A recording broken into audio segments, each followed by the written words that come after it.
थाइना ममांगैदा एमा कौबी नुपी मचा अमा लेरमी। एमा महाकी ममा पोक्तबीना योई। ममा अतोम्बी असिगिसु महाकी पुंकक चावरबा मचानुपी अमा लेरमी। महाकी मचानुपी असिगी ममिंगना एनजी कौरमी। महाकी मपा अदुदी लंगफैदा थबक चटपदा सिखिरमी। एमा महाकी पोक्तबी ममा अतोम्बी असिना यामना थीना थीना तौरमी। इमुंगी थबक इनखांग फिसु फिजाम्बा चाक इंसांग थोंगबा वाइरम सिटपा महांगना लोइना तौरमी। महाक यामना वाना ममा अतोम्बी अदुगी सरै खांगदुना लेरमी। वारबसु वाना महाकी कना लेजद्रे खंदुना महाक इमुंग अदुदा अदुमक लेरमी। महाक अहिंग खुदिंगी सीख्रबा महाकी ममा मपाबु निंगसिंगदुना कपचरमी। एमा अयुक अंगनबा अदुदा तुरेलदगी इसिंग सोक्लुदुना महाक मयुमदा हलकी। ममा अतोम्बीना महाकपु ngaiduna लेरमी अदुगा महाकपु चैबिरमी। इसिंग सोकपबु अदुक कुइना चंगबरा हौजिक पुंग कया तारे युमगी थबक इंखांग मयाम असि कनाना तौबिगनी। फिसु फिजाम तौगदौबसु मयाम अमा लेरी। थबक अमा तौबदा अदुक कुइना कुइना चंगलबदी अतोप थबक मयाम असिदी करमना तौगनी हाइना महाकना चैबिरमी। एमा ममा अतोम्बीना हाइरिबा अदु मुन्ना तारमी अदुगा महाक थबक सिंग अदु लोइना नंगनबा तौजगे हाइना हाइरमी। मतम असिदा ममा अतोम्बी अदुगी मचानुपी अदु तुम्बा हौगलक्लमी। महाकी मचा अतोम्बी असिसु महाकी ममागा फत्तबा चप मानै। महांगना मचेबु ममागी मतौगुमना थीना थीना तौरमी। महांगना तुम्बा हेक हौगलक्पगा ममादा महाक चाक यामना लामले हाइना हाइरमी। मदुदगी ममा अतोम्बी अदुना एमादा महाक हौजिक थबक अमता तौबा यारोय महाकी मचानुपी एनजीगी चाक हाना थोंगदौबनी हाइना हाइरमी। मतम असिदा एनजीना अमुक महाक्ति ngasi nga thongba natrabadi mahak chak charoi haina hairami। मदुदगी ममा अतोम्बी अदुना एमादा महाक चाक अदु थोंद्रिंगै तुरेलदगी nga हाना फारुसो हाइरमी।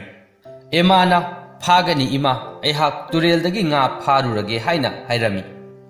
मदुदगी ममा अतोम्बी अदुना अमुक ऐहाक नहाकी नमा नते ऐंगोंदा इमा हाइना अमुक हना कौरकनु। नहाकी नमा अदुदी सीख्रबनी। नहाक नमा कौनिंगगना नहाकसु नमागी नतुंग इंजख्रो हाइना अमुक चैबिरमी। एमा महाकी सीख्रब ममाबु पंदुना चैरकपा अदुदा महाक मथवाई नुंगाइतना कपना कपना तुरेलदा nga फाबा लाक्लमी। महांगना इन अमा पुरक्तुना तुरेल अदुदा थारमी।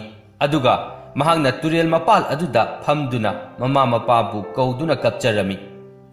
इमा पाबुंग नखोइना ऐहाकपु हुंदोक्तुना चतख्रिबा करिगनो।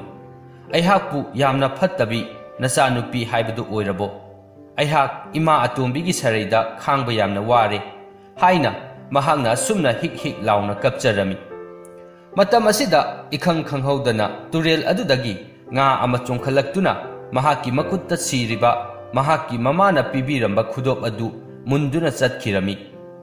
एमा महाक खुदोप अदु महाकी थवाइदगी सुहेना ममल लैना खंजरमी। महांगना मिकुप अमत्ता खंथरुबा तौदना तुरेल अदुदा चोंगथरक्तुना nga अदुबु इरोइदुना तानरक्लमी। महांगना nga अदुगी मतुंग असुम इनादुना तानरक्पना इसिंग मनुंगदा लैबा सुरुंग अमदा महाक चंगलक्लमी। सुरुंग अदुदगी फाउदोक्लगा महाक यामना फजबा मफम कंगफालगी लम अमा थेंगनरमी। महाक मफम अदुगी फजबा अदु येंगदुना मिकुप खरा तुमिना लेरमी। मतम असिदा खंगहौदना उ पांबी अमा मई चागलक्लिबा अदु महाकना उरमी। उ पांबी अदुदा मकोन सादुना लेरिबा क्वाक अमा महाकी मचासिंग अदुबु मैना चाकदौबा अदुदगी अमुक्ता कनबियु हाइना एमादा हाइजरमी। एमाना उ पांबी अदुदा कादुना महाकना उचेक मचासिंग अदु मकोनदगी लौथबीदुना महाकना उचेक मचासिंग अदुबु कनबीरमी। उचेक ममा अदुना पेलदुना महाक मफम अदुदगी ममांग पांगना चलु अदुगा मफम अदुदा पुखरी अमा लेरमगनी। मदुदा महाकना थीरिबा nga अदु सोइदना लेरमगनी हाइना हाइबिरमी। एमा quack अदुना हाइरक्लिबा माइकै अदुदा महाक लाक्लमी।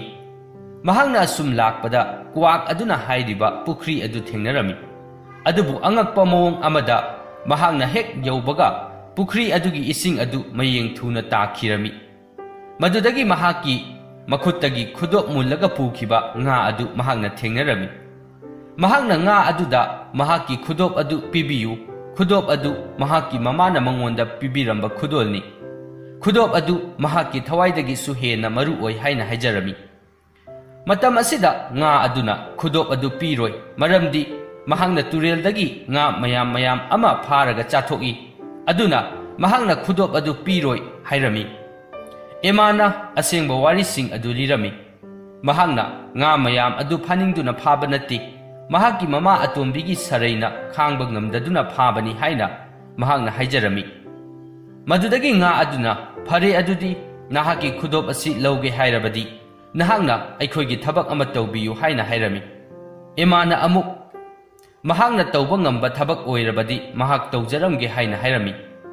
Nga aduna amuk hairai mafam adudagi khara chatlaga chingdum macha ama leibani. Hairiba ching aduda mantra jadu yamna haibi maibi ama leibani. Hairiba maibi adugi mahaki mantra jadu amadi mahaki mahai masing aduna maram oiraga turel asi asum ising kangsilaklibani. Turel asigi ising asi kangkhrabadi aikhoigi pukri ising asi su kangkhragani. Mahakna aikhoibu phaduna hek chathokpi. Mahakna ising asi kanghallaga aikhoibu chathoknaba hotnaribani. Aduna nahakna maibi asibu nahakna ngamjaba pangal sakti sizinaduna maibi asibu amukta thingbiramu haina haijarami. Emana mahak soidana nga aduna hairiba thabak adu pangthokke adubu mahakna mahaki khudop adudi soidana pibiyu haina haijarami. Asumna makhoi ani wafam aduda yanaraduna ema nga aduna hairiba sing aduda mahak laklami. Mahakna sing aduda leiramba surung aduda changchillakpada maibi amana mahaki mantra jadu pangthoktuna leiramba adu thengnarami. Maibi aduna chawraba chaphu amada ising haptuna mantra solami. Aduga mahakna turel adubu kanghannaba hotnarami. Turel adu hek kangbaga maduda leiriba nga mayam adu mahakna loina chagani haina mahakna yamna kanna lauduna hairami. Ema mahakna lepliba mafam aduda tenawa ama pon amada yauduna leirami. Tenawa aduna hairaki ibema nahak mafam asi thadoktuna chenkro. Maibi asi yamna phattaba maibini. Mahakna aibu phajillaga pon asida thambiribani haina hairami. Pon adugi manak aduda tariba so adu khungatuna emana tenawa adugi pon adubu thadokpirami. Aduga mahak mafam adudagi paikhro haina hairami. Tenawa aduna amuk mahakna mafam adudagi paikhrabasu maibi asina mahakpu amuk soidana phagani aduna mahak pairaroi haina hairami. Madudagi emana adudi mahakna nahakpu phadanaba aihak haijage hairaga mahakna maibi adugi manakta changchilaki. Maibi aduna mahak ubada mahak kanano mafam aduda kari tawba laklibano haina hanglaki. Emana hanubi aduda mahakna pangthokliba mantra jadu mayam adu toklo. Maduna turel adugi ising adu loina kanghalle mafam aduda leiriba nga mayam adu loina siba tare haina hairami. Maibi aduna amuk khumlaki mahak nungtigi turel kumduna nga phabada ware maram asina turel adu kanglabadi nga amuk hanna phanararoi haina hairami. Emana madu tawganu phatte haijarami. Maibi aduna nahak yamna aheya pasare adu oirabadi nahak oina nga olhanba tare aduga chathokpa tare haina hairami. Madudagi maibi aduna mahaki mantra sonanaba chai aduda mantra solami aduga mahakna emabu nga ama olhanduna patra amada hapsilami. Maibi aduna mahak thongnaba maru marang khara kaitheldagi leirukige hairaga mahak mafam adudagi chatkirami. Ema nga onduna mahak patra aduda leirami. Mahakna tenawa adubu kauduna mahakpu mateng pangbiyu natrabadi makhoi ani khudong thibat nanglagani haina hairami. Tenawa aduna emada mahakti thauna yamna phabi pukchel chawbi nupini aduna mahakna soidana mateng pangani haina hairami. Aduga mahakna maibi adugi hidak thampham adudagi mahakna ligli glass amada yawba hidak mahi khara puthokhtuna emagi nga olaba hakchang aduda haijilami. Madudagi ema mahaki hanagi miyoibagi saktam adu amuk hanna olaklami. Madudagi tenawa aduna hanubi maibi adugi mahaki mantragi chai adu puraktuna emada pirami aduga hairaki chai asigi matengna mahakna mantra jadu sing asi pangthokpa ngamlibani aduna nahakna chai asi paisilu haujik maibi adubu para ama tambirasi haina hairami maibi adu nga thongnaba kaitheldagi maru marang sing leiduna laklami mahakna halakpa matam aduda emana amuk hanna mi olaga leiramba aduda mahak yamna ngaklami mahakna amuk hanna karamna mi olaklibano haina hanglami mahaki manakta leiriba tenawa aduna hairaki nahakna mi mayam ama nahaki jaduna phajinduna thamle aduga nahakna nga mayam amasu phaduna chathokle aduna haujikti nahakna tawjarakpagi mahai phanglagani hairaga mahaki chai aduda hairaga maibi adubu chum amuk olhallami madudagi emana amuk hairaki nahakna turel asi karigi kanghange tawribano maibi aduna ibema ehakti chumnatagi nga chaningbagi tawbani hairami matam asida emana mahaki dudi karam chawbagi thabakni mahaki nongmagi chafam thokpa adu adumak chaw hena chaganu haina hairami aduga mahakna turel adu amuk hanna ising leihangani haina wasaklabadi mahakbu amuk hanna mi olhangani haina hairami maibi aduna mahak lale matung manaw amuk hanna mahak tawjararoi haina hairami madudagi emana maibi adubu amuk hanna mi olhalami ema amadi tenawa adu pukri aduda amuk laklami aduga mahakna ngasai nga aduga amuk unarami nga adu mahakpu thagatpa phongdoklami mahakna kwak adubu sukanbiba makhoi bu sukanbiba adugi yamna thagatchari hairami emana amuk ingak angna mahakna kwak adu mahakna kanbibani haiba adu karamna khanglibano haina hairami matam asida nga adu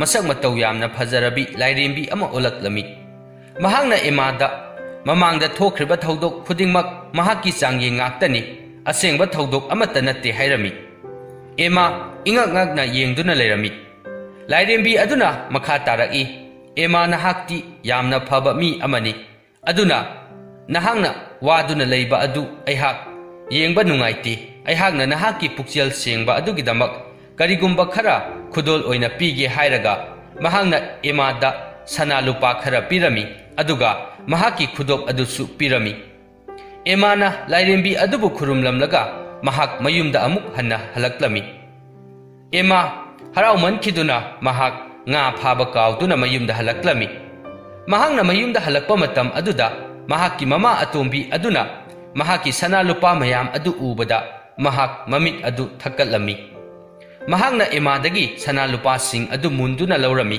aduga mahakna sana sing adu kadaidagi purakpano haina hanglami madudagi emana mahakna tureldagi lairembi amana pirakpani haina haijarami madudagi mama atombi aduna mahaki machanupi enjiga makhoi ani chatlabadi sana lupa mayam ama amuk piraklani khanduna makhoi ani su turel aduda laklami madudagi makhoi su ngasai imana thengnarakhiba nga adu thengnarami makhoi su nga adugi matung inaduna laklami aduga makhoi su phajaraba kangphal aduda thunglami mafam adugi phajaba adu yengduna makhoi su leirami matam aduda mamangi matawgum u pambi ama khanghaudana mai chaklaklami madudagi kwak ama changsillaktuna mama macha aduda makhoigi mathwai amukta kanbiyu haina haijarami adubu mama macha ani aduna uchek macha makhoigi damak makhoi thawai khubakta haptuna makhoina kanbigadauba natte hairamlaga makhoi chatkirami makhoina asum lakpada pukri macha adu thengnarami makhoina pukri aduda ngasaigi nga adusu thengnarami mama atombi aduna nga adu lairembi adu oiramgani khanduna nga aduda makhoina sana lupa mayam ama pibiyu haina haijarami madudagi nga adu lairembi onthokirami lairembi aduna makhoida sana lupa mayam ama soidana pigani hairaga mahangna mama macha ani adubu hangoi oina onthokhalami madudagi mama atombi aduna makhoi anibu mi amukta olhanbiyu makhoi sana lupaga amata pamjadre haina haijarami madudagi lairembi aduna amuk makhoina mahaki poktabi macha emabu yamna tathi tawoina tawriba adu karigino mahakpu luna tawduna amuk hanna nungayai phana panminnagani hairabadi makhoibu amuk hanna mi olhangani haina hairami Mama macha aduna makhoi amuk hanna Emada awaba piraroi nungaina panminnagani haina wasaklami. Madudagi lairembi aduna makhoi anibu amuk hanna mi olhalami.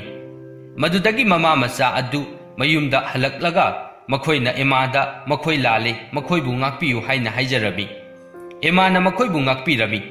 Numit asidagi hauraduna makhoi amuk hanna nungayai phana pankhirami.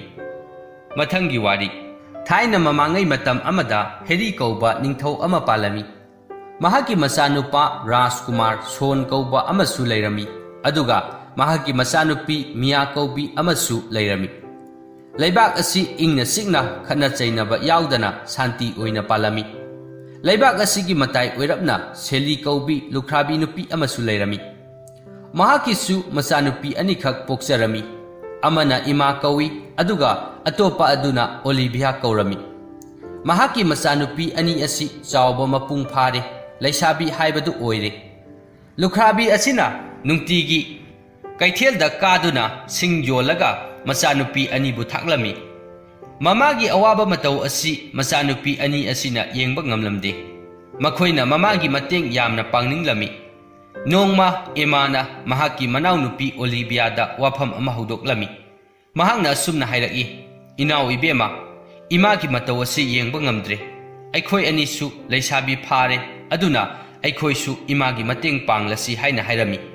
Oliviana summi ise Imana kaithelda pot yolaga aikhoi anina yumda nungaina leithokpa chumde. Adudi aikhoi hojik kari tawgani.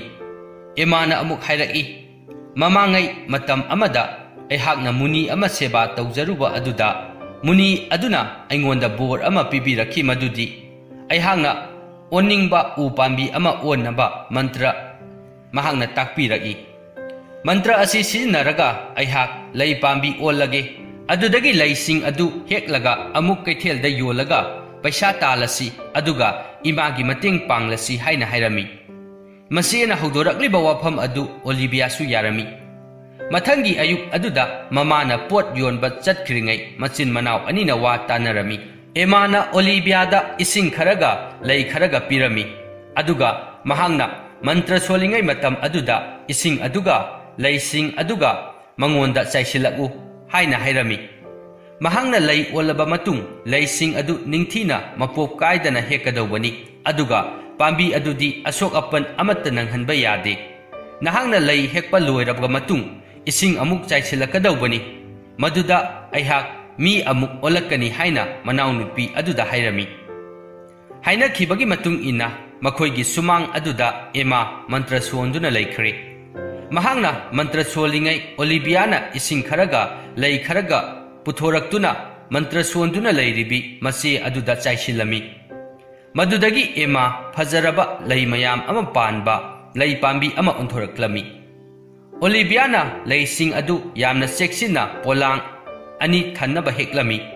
Madudagi mahangna leising adu hekpa loiraba matung amuk lei pambi aduda ising amuk chaisinbirami. Madudagi khudak aduda lei pambi adudagi Ema amuk unthoraklami.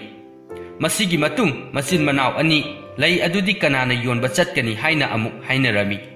Madudagi Emana mahangna ahalni aduna lei adusu mahangna oina yolage haina hairami. Madudagi Ema leina thanna yauraba polang ani adu kaithelda puthoraktuna mahangna leising adu ahongba mamalda yolami. Mahaki leising adu aduki matik phajamanba aduda mikup kharagi matungda leising adu loinamak yonba loirami. Paisa sing adu puraktuna mahaki manau nupi Olivia da ulami aduga mama halakpa ngairaga paisa sing adu makhoina mama da pirami aduga makhoigi mama adubu amuk hana kaithelda pot yonba chatpiranu makhoina oina mahaki mahut sinduna sen tangani aduga mama bu nungaina thamgani haina hairami. Mama adusu harau harauna yabirami. Numit khudingi Emana lei onduna Oliviana heklaga amuk kaithelda yonduna phanglakpa paisa aduna makhoigi imung manung punarami. Masidagi makhoi yamna nungaibamak natrabasu makhoi chaba thakpadi wataba imung ama oiraklami. Emana yoliba phajaraba leising adu nongmadi Rajkumari Miyagi manai nupi amana leiduna Rajkumari da pirami. lei adugi phajaba adu ubada mahak pungau ngaukhirami madudagi mahakna manai nupi aduda lei adu kadaidagi leirakpanu haina hanglami asumna lei yonbi nupi adugi khongul liduna lakpada Rajkumari imiya emagi lei yonpham aduda thunglami mahakna emaga sakhang maikhangnarami emana mahaki leising adu mamal laudana Rajkumari miyada kalami adubu Rajkumari aduna mahakna punsida asigumba phajaba lei ukhidri maram asina lei adugi mamalni haiduna sanagi senjek mayam ama pirami ema mayumda selsing adu puduna harauna laki aduga mahaki mama amadi manau nupida tamlami somdasu miyana phajaraba leising adu phajaba platesing da haptuna konung aduda thamlami Rajkumar sonna leising adu urami mahaksu leising adugi phajaba amadi leising adugi nungsiba manam aduda ngaurami madudagi mahakna mahaki manau ama kausinduna leising adu kadaida pali mafam aduda mahaksu chatki haina hairami manai aduna mahak lei adugi satpham mafam di khangde adubu lei yoliba nupi adugi mayum di khangi haina hairami madudagi Rajkumar son mathangi ayukta mahak micham amagi phijet setuna imagi mayumda laklami mahakna imagi mayumda lakpa matam adu emaga mahaki manau nupi Olivia gana lei onduna lei hekpagi matam adu oirami masin manau anina tawriba pumba Rajkumar sonna loinamak ukhirami Rajkumar son mahak emagi phajaraba saktam aduda ngaukhirami amadi mahak emabu nungsiba poklami mahaki mapukningda emabu mahaki oirage haina leplami madudagi mahak mayumda halakle aduga mapaning thau herida mahak kanagumbi nupi ama nungsirure mahakpu hainabiyu mahak nupi aduga luhongjarage haina hairami mahakna hairiba adusu mapana harau harau yabirami mathangi numitta emagi mama adu konungda karaknaba manaisingda pau thakirami ningthauna konungda laktaba yade haiba pau adu tabada mama macha adu pakhatlami mathangi ayukta emagi mama lukhrabi adu mafi marol ningthina setuna konungda karaklami ningthaugi manaising aduna lukhrabi adubu ningthaugi manakta pusilaklami lukhrabi adu laira jarabasu mahak ningthau amada utkadauba chapchaba bebhar hongna lonchat utlami ningthau herisu mahakpu taram taramna ukpirami madudagi ningthau aduna lukhrabi aduda mahaki masanupi ema adu mahaki mamau oina lausinjarage haina hairami matam asida emagi mamana makhoidi yamna lairaba thak yamna hanthaba kanglukki mini ningthaugi sagaiga ngai sen oinabada matik yamna sade haina haijarami maduda ningthau aduna madugidi kaisu akaiba leite mahaki masanupagi aningba asida thunghanbiyu haina haijarami lukhrabi mama aduna makhoigidi laibak phabani haina mahangna ayaba adu pirami madudagi ema ningthaugi machanupa sonda luhonglami emagi imungsu haujikti laiyonba tokre yamna nunga yaifana palami Rajkumar sonna mahaki nupi emabu numit khudingi lay olhanduna mahangna lay amamam hektuna nungtigi lay adubu emagi napada thetpiba adu mahaki machan nupi miyana urami makhoi anigi matau aduda miyana kalakpa poklami madudagi mahangna mapaning thau aduda emabu mahaki maru mayamga punna amukta sanaminaruge haina haijarami ningthaunasu Rajkumar sonnasu harau harau yabiraklami madudagi miyana emabu mahaki marupsingi manakta puraklami miyana emada mahak lay pambi olo haina hairami maduda emana miyada mahakpu karamna lay olo hairibano haina hanglami madudagi miyana emada mahakna nungtigi lay onba adu mahak nungtigi ui nachin thijinaganu lay olu haina hairami ema mahak upai leramde mahakna miyada lay pambi onabagi niyom sing adu miyada taklami madudagi emana mantra solingai miyana ising khara puraktuna haijillami aduga lay khara su saicillami madudagi ema phajaraba lay pambi ama ulaklami miyagi mamanabi mayam changduna lay mayam adu loina hektatlami aduga lay pambi adugi masasing adu su thudeklami madudagi makhoi emabu amuk hanna mi olhandana makhoi loina chatkirami Tanja aduda nong taraktuna nonggi isingna thengbada ema mi amuk olaklami. Adubu mahakki makhong makhut adudi yamna thina suklami. Madudagi ema lambida lakpa miyoi amagi mating lauduna mahakki mapamda laklami. Somdana konungda miyamatomta halakpa aduda mamana imadu kadaida lehore haina hanglami. Adubu miyana mahak khangde makhong palibani matomta laksagani haina hairami. Mahaki paukhum aduda mabung Rajkumar adu nungaijaramde. Mayam changduna emabu thirami. Ema mahaki mapamda leire haiba pau adu tabadagi Rajkumar son mafam aduda laktuna emada mahak konungda chatlasi haina hairami. Emana mahaki asokpa mayam adu yenghallami aduga mahak konungda amuk hana chatpa ngamlaroi haina hairami. Matam asida emana mahaki masanupi adubu ngakpiyu mahak khangjadaduna tauribani haina mahakna Rajkumar aduda khamjilami. Rajkumar adugi nungaitaba adu yengba ngamdraduna ema konungda amuk laklami. Mahak hek ubaga miya mahakki manakta chensilaki aduga mahakpu amukta ngakpiyu ningthaugi dandidagi amukta kanbiyu haina haijarami. Emana miyabu ngakpirami. Numit adudagi hauraduna makhoi nungai yaifana panba oikhirami. Wari asi matang asida loisinjare. Wari asi libada soikiba yaurabasu tabiriba pumnamakna ngakpinaba nolukna haijari.